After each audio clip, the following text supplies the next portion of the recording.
एक सन्यासी औरत नदी के किनारे अपना डेरा डाले हुई थी। वह औरत दिन भर नदी के किनारे बैठी रहती और बीच बीच में ऊंची आवाज़ में चिल्लाती, जो चाहोगे सो पाओगे। उस रास्ते से गुजरने वाले लोग उसे पागल समझते थे। वे उस औरत की बातें सुनकर उन बातों को अनसुना कर देते और जो सुनते भी थे वे लोग उस पर हंसते थे। एक दिन एक बेरोजगार युवक उस रास्ते से गुजर रहा था। उस औरत के चिल्लाने की आवाज़ उसके कानों में भी पड़ी, जो चाहोगे सो पाओगे, जो चाहोगे सो पाओगे। ये वाक्य सुनकर वह युवक उस सन्यासी महिला के पास आया और उससे पूछने लगा, आप बहुत देर से जो चाहोगे सो पाओगे चिल्ला रही हो, क्या आप सच में मुझे वो दे सकती हो जो मैं पाना चाहता हूँ?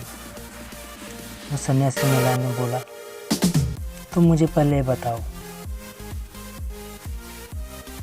कि तुम पाना क्या चाहते हो। वह युवक बोला कि मैं एक दिन बहुत बड़ा हीरो का व्यापारी बनूं। क्या आप मेरी यह इच्छा पूरी कर सकती हो? वह सन्यासी महिला बोली, जरूर बेटा, मैं तुम्हें एक हीरा और एक मोती देती हूँ। उनसे तुम जितने चाहे हीरे मोती बना लेना। उस महिला की बात सुनकर युवक की आंखों में आशा की ज्योति जग उठी। फिर उस महिला ने उस युवक को अपनी दोनों हथेलियां आगे बढ़ाने को कहा।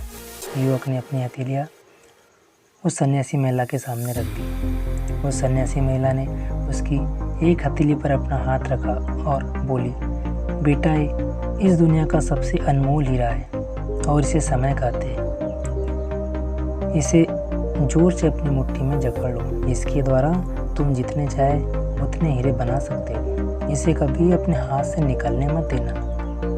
फिर उस सन्यासी महिला ने अपना दूसरा हाथ उस युवक की दूसरी हथेली पर रखकर कहा, बेटा, ये दुनिया का सबसे कीमती मोती है।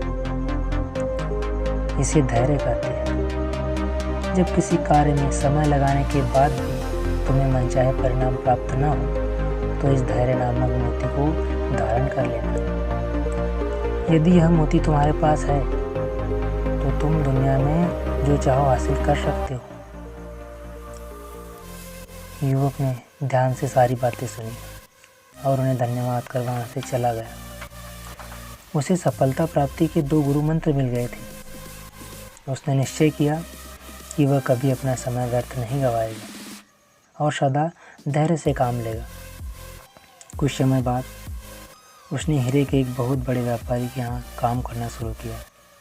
कुछ वर्षों तक दिल लगाकर व्यवसाय का हर गुण सीखता रहा और एक दिन अपनी मेहनत और लगन से अपना सपना साकार करते हुए हीरे का बहुत बड़ा व्यापारी बना।